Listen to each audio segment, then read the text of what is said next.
Hi you guys, welcome back to the channel.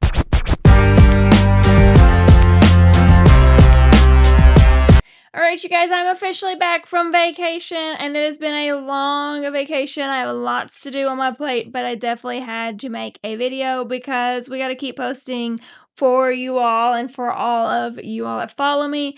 We've missed a lot of wrestling. We have missed a lot. I've watched it, we just haven't talked about it. So today we are going to do a full wrestling recap from Clash of Paris on. And you guys, there's a lot to talk about. So let's begin with Clash of Paris. And I will say it was a decent PLE. Nothing super surprising happened besides the end for me. I had a feeling that everything was going to go the way that it did go. So I wasn't too surprised with any of the matches, honestly.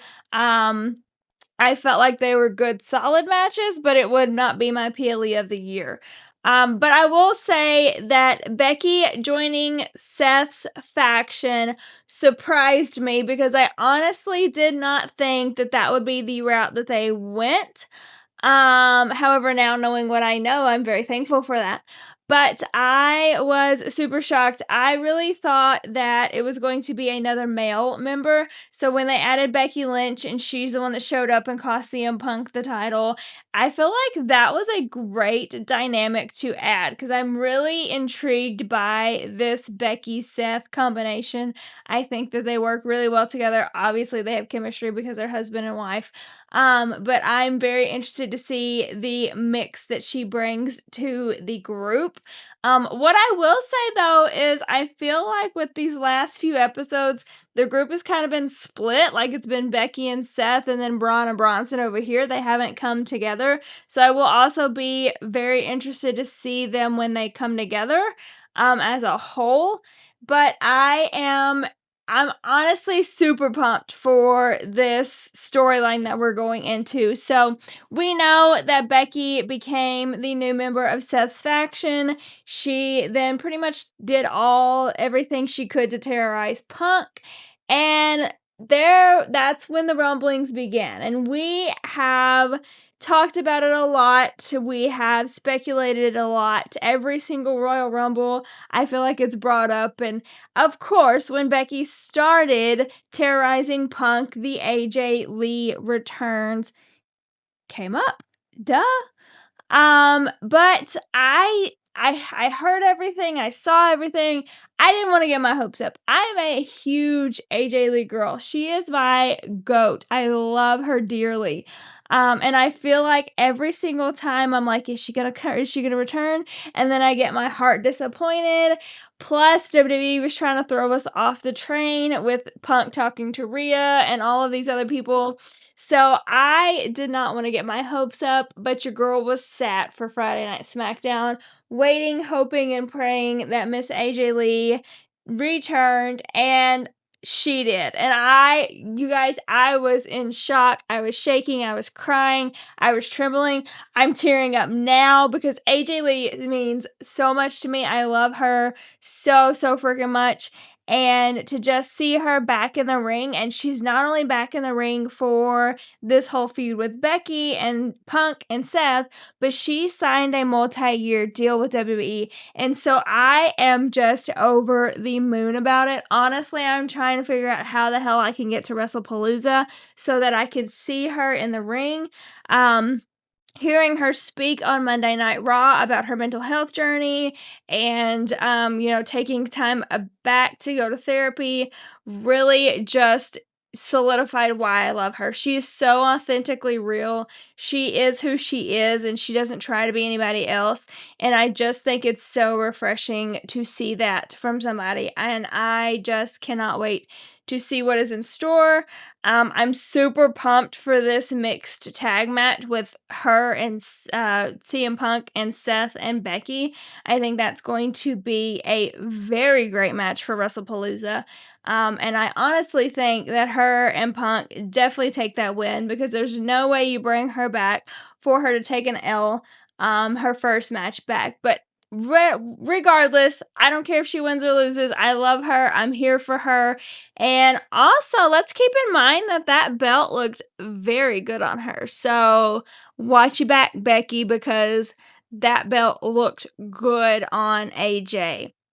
But with all of that being said, of course, AJ returning was the biggest headline of the last few weeks, but we also have to talk about Jimmy and Jey reuniting. So, Jimmy and Jey reunited on Monday Night Raw, and they challenged Bronson and Braun at WrestlePalooza, which again is going to be another freaking banger of a match. But Mr. Jey Uso is crashing out a little bit. He's crashing out a little bit. We've seen him and LA Knight, him and Punk kind of, having their tiff because they all want the same thing. They all want Seth's belt. And we saw him super kick Punk.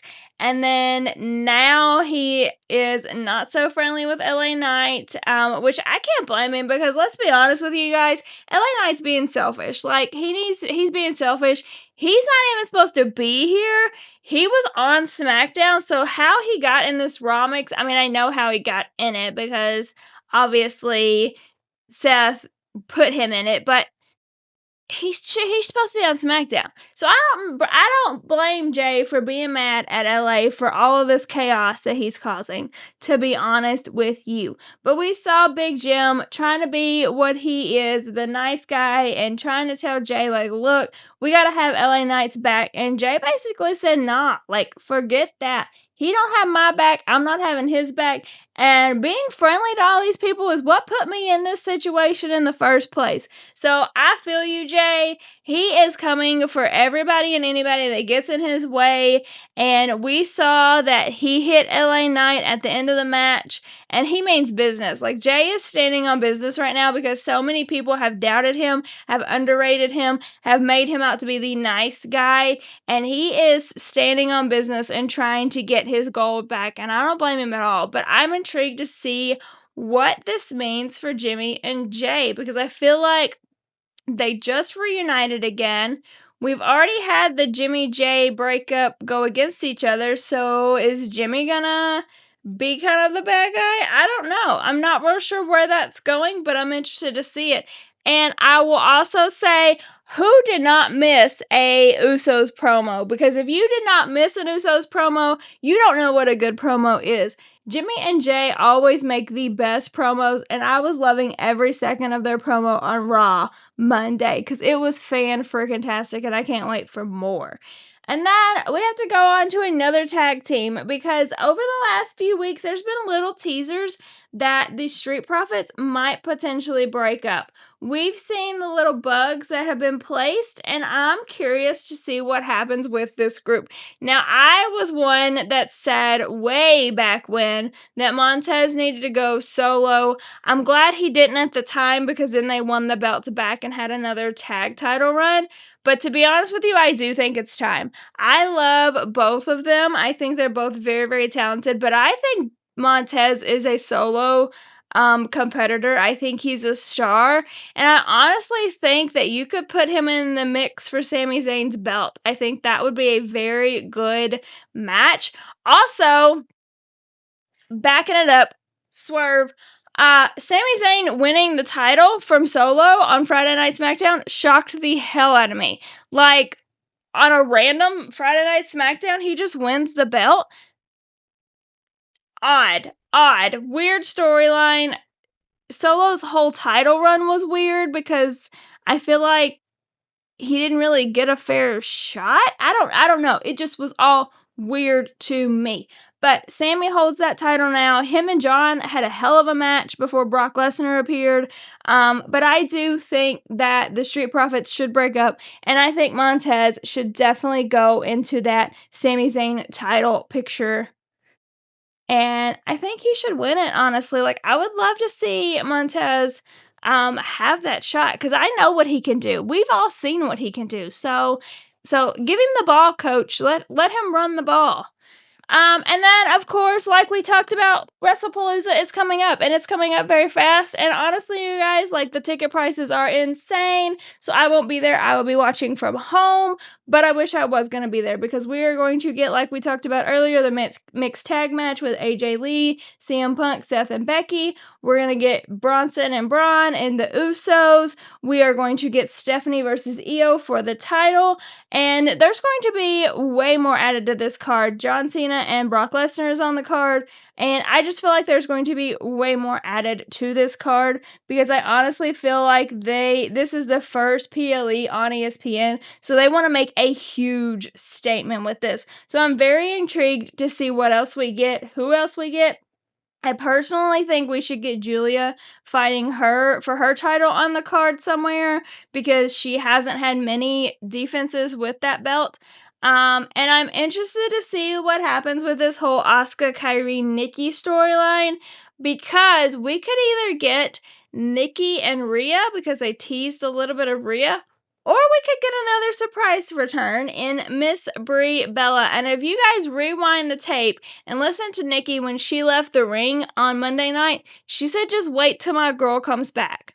Just wait till my girl comes back. And we know that Nikki has paired with Rhea before, but I don't think that's who she's talking about. I think she's definitely talking about Brie. But with that being said, I do want Rhea on the match card somewhere. So I don't know where she fits in at the moment. We know that she's teaming with Tiffy and Stephanie against Fatal Influence next week on NXT.